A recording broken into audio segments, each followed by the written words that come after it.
This Mizmor began by telling you that it was about Dode David.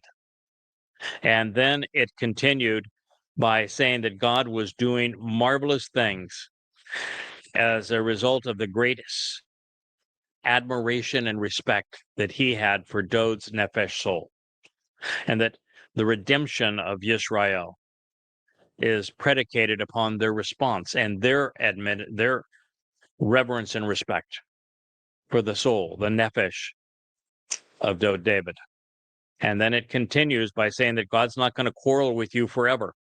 Well, his biggest quarrel with you isn't actually erasing his name, although that is gargantuan. Because the third statement etched in stone says he will never forgive anyone who negates the value of his name.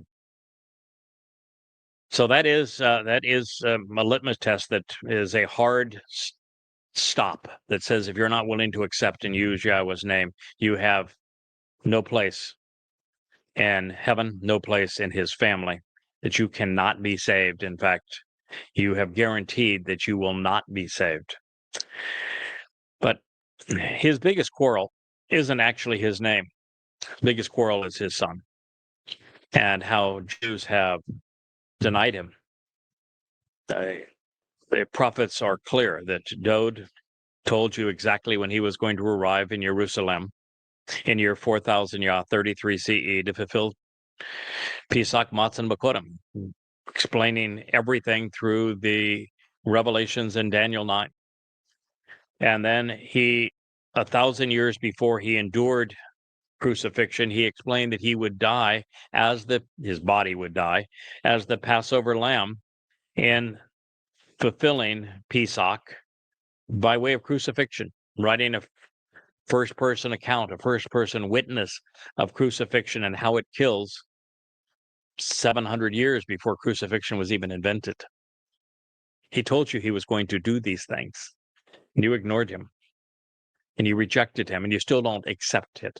It's one thing for a man to be so compassionate, so courageous, so as to volunteer to fulfill Passover and matzah.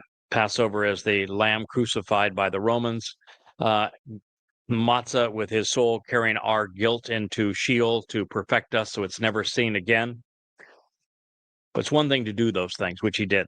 It's another thing to have to endure the fact that his own people have denied him and denied themselves of the sacrifice he made for them. This is the greatest quarrel that God has with his people, because Dode is God's beloved son, his chosen one. So Dode's next three sentences, or the next three sentences spoken of Dode, should this have been Nathan being inspired by Yahweh to write about Dode, tell us the story of God's love for his children and what father and son have done and will do to keep us together.